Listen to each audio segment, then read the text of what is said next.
Halo teman-teman semua, coba bayangkan bagaimana jadinya jika seorang pemimpin dipilih bukan karena programnya bagus, bukan juga karena jejaknya bersih, tetapi seorang pemimpin dipilih karena satu agama, satu suku, atau bahkan satu daerah. Politik identitas masih akan dipraktekkan sebagai senjata dalam pemilihan presiden 2024. yang muncul. Bagaimana tanggapan kalian semua setelah melihat cuplikan berita tadi? Sebelum itu, perkenalkan, saya Fahda Halwadia Argam, mahasiswi Institut Teknologi 10 November dari Departemen Fisika dengan NRP 500123163. Masa kepemimpinan Gubernur DKI Jakarta Basuki. Pilkada 2017 menjadi salah satu contoh paling gamblang di mana isu penistaan agama pada saat itu sangat mendominasi ruang publik sampai menggeser diskusi tentang tata kota, kemacetan, dan banjir yang paling krusial. Yang jadi pertanyaan, kenapa itu semua bisa terus terjadi dan apa dampaknya bagi kita sebagai bangsa? Kalau kita memakai kerangka demokrasi deliberatif dari Jürgen Habermas, demokrasi yang sehat itu mensyaratkan ruang publik di mana warga berdebat berdasarkan argumen rasional, bukan berdasarkan sentimen primordial. Tapi bagaimana yang terjadi di negara kita, Indonesia? Sangat amat disayangkan, ruang publik kita terutama di media sosial justru menjadi mesin polarisasi. Algoritma memperkuat echo chamber, hoaks soal identitas menyebar lebih cepat daripada fakta, dan elit politik memanfaatkan ini dengan sangat sadar.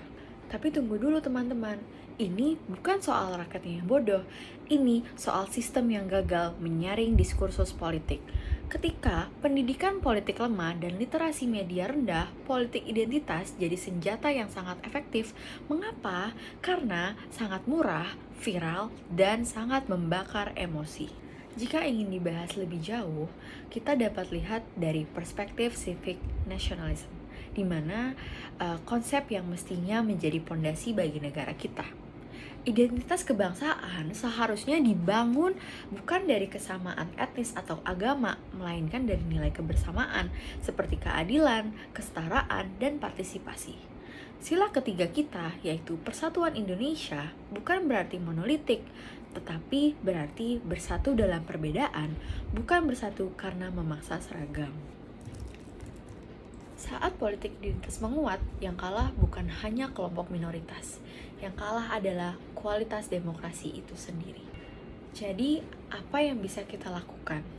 Untuk pemerintah, pertama, perkuat regulasi kampanye yang secara tegas melarang penggunaan isu SARA sebagai alat mobilisasi massa.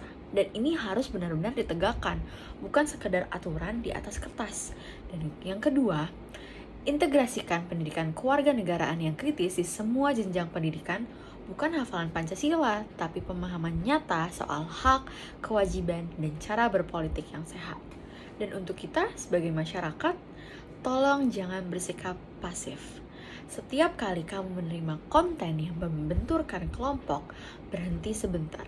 Tanyakan, apakah ini sebuah fakta atau framing? Siapa yang diuntungkan kalau kita terpecah?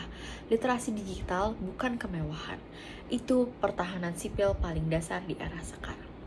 Jadi teman-teman, demokrasi bukan cuma soal siapa yang menang pemilu. Demokrasi adalah soal bagaimana kita berdebat, bagaimana kita berbeda, dan bagaimana kita tetap memilih bersama. Sebagai warga negara, bukan sebagai suku atau kelompok. Kalau kita terus biarkan identitas politik menentukan pilihan politik kita, maka yang kita bangun bukan demokrasi. Kita sedang membangun tirani mayoritas yang bergilir. Saya percaya kita bisa lebih dari itu. Sekian dari saya. Wassalamualaikum warahmatullahi wabarakatuh.